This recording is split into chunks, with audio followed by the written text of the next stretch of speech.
नमस्कार दोस्तों, जय श्री कृष्णा, राधे राधे। आइए आज हम जानते हैं कि पूर्णिमा के दिन खीर बनाने का क्या महत्व होता है। जानते हैं पंडित प्रदीप मिश्रा की कथा के द्वारा।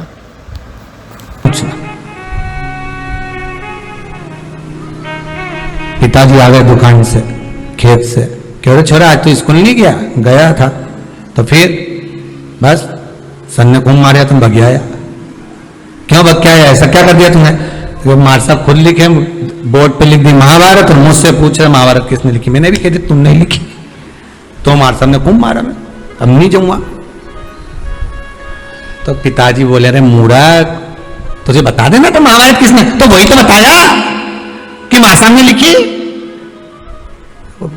पिताजी भी क्या बोलेगा।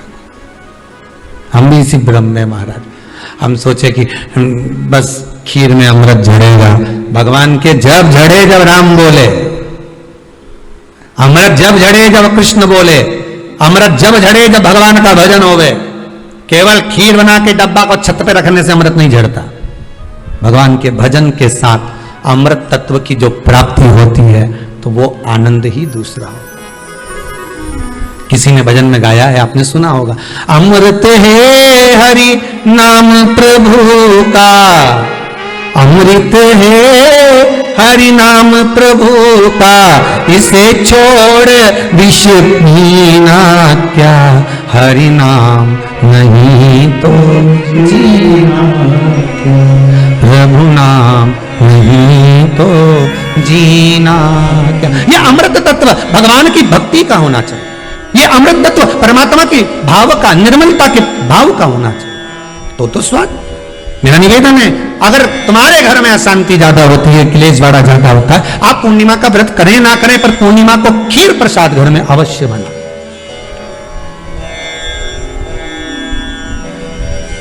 12 महीने की पूर्णिमा करके देखने में क्या जा रहा है? देख लो बना के। नहीं तो ना तो सियोर वाला महाराज तुम्हारे यहाँ खाने आ रहा है, नहीं तो खीर तो अपने घर में ही है। कोई महाराज तो नहीं आएगा खाने के लिए कि सियोर वाला महाराज को तुम खीर का डब्बा पहुंचा दो कि हर महीने की पूर्णिमा को तुम्हें ही खाना है, तुम्हें ही बनाना है।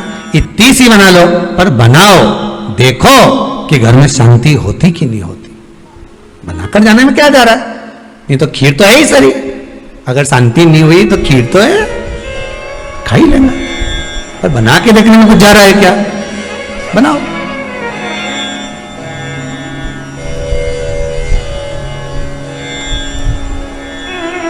उसकी महत्वता को जानना है। ये जो हवन में, यज्ञ में खीर की जो आहुतियां छूटती हैं,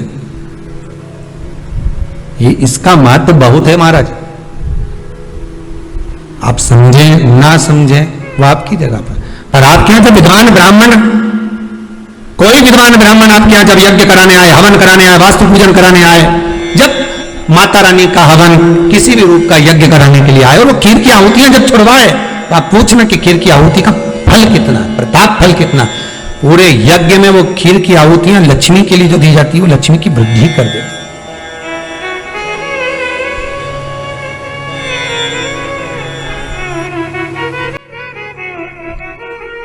उसका महत्व कितना बढ़ जाता है, उसका महत्व कितना प्रबल हो जाता है। खीर क्या होती है? बनाइए एक बार।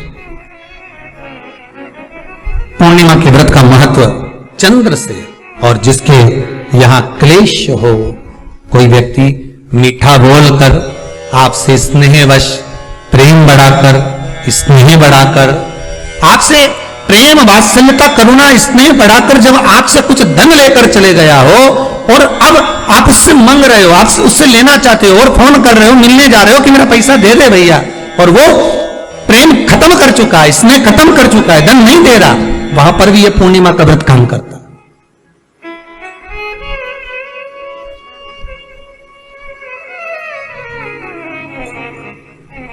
वहां पर भी पूर्णिमा का व्रत काम करता है।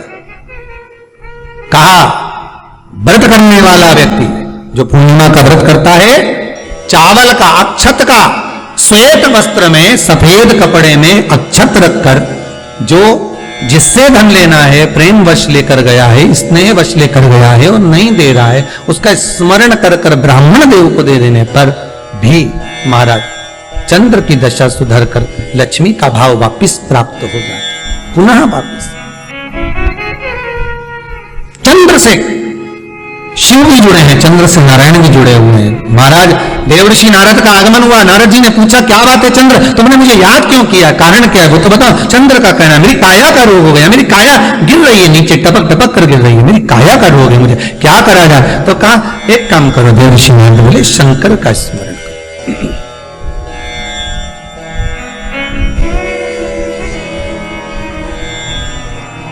शिव का स्मरण कर लिया। चंद्रदेव ने पूछा शंकर का स्मरण मैं करूं, प्राप्त करूं, क्या भगवान शिव मेरे संकट को हरने के लिए आएंगे? क्यों नहीं। चंद्र के मन में थोड़ा संशय है, क्या शिव आएंगे मेरा संशय हरने के लिए? हाँ, क्यों नहीं आएंगे। तो देवऋषि नारद के सामने एक संशय और पैदा कर दिया चंद्रदेव ने। बात ऐसी है कि मैं दक्ष प्रजापति मेरे ससुर हैं जी, और बोलिए शंकर भगवान के ससुर भी बोलो दक्ष प्रजापति हैं, सती उनको भी आई है, तो 60 कन्याएं चंद्रदेव के पास में भी गई।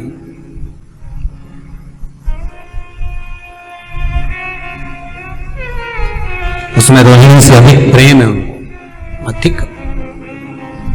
ये मेरे साधु भाई हैं, ये मेरे रिश्तेदार हैं।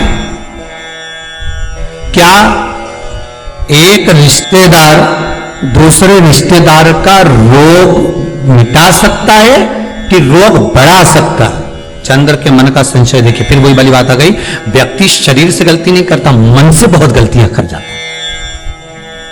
आप किसी व्यक्ति से कभी मत झगड़ो, लड़ाई मत करो किसी व्यक्ति से, किसी व्यक्ति से लड़ाई मत करो आप, और अंदर से लड़ाई करो, मन की मन सोचते रहो उसका ऐसा हो जाए। एक कथा थी ना, एक चंदन का व्यापारी चंदन बेचने के लिए आया, राजा के महल में आ गया। राजा के महल में आकर कहा महाराज चंदन ले लो। राजा सोच में पड़ गया। थोड़ी देर तक सोच में पड़ने के बाद राजा ने अपने मंत्रियों से कहा ले जाओ इसको जेल में डाल दो जो चंदन बेचने आया है। मुनि मंत्री की चित्तवृत्ति में पड़ा, ये राजा कभी किसी को जेल में नहीं डालता, पहली बार चंदन बेचने वाला आया और इसको जेल में डाल रहा। आखिर ये चंदन बेचने वाले ने गलती क्या करी है? राजा ने दूतों को बोला ले इसको पकड़ के जेल में डालो, उसको जेल में ले जाकर पटक दिया, डाल दो उसको जेल के अंदर, डाल दो। मंत्री ने अपने राजा को समझाया, स्वामी सरकार दयालु दातार, ये इसने कुछ करा नहीं है, इसको छोड़ दो। मंत्री का कहना माना, उसको छोड़ दिया। नगर से बाहर रहेगा ये, बाहर निकालो उसको, बाहर निकाल। नगर के बाहर जाकर रहेगा ये, नगर के अंदर नहीं, नगर के बाहर। मुनिम की बात, मंत्री की मन में बात अड़ गई कि आखिर राजा का इसने बिगाड़ा क्या था जो राजा ने इसको बाहर निकाल दिया, इसको जेल में डाल दिया। आखिर हुआ क्या था ऐसा? सहन नहीं हुआ। पहुंच गया मंत्री चंदन के व्यापारी के पास में।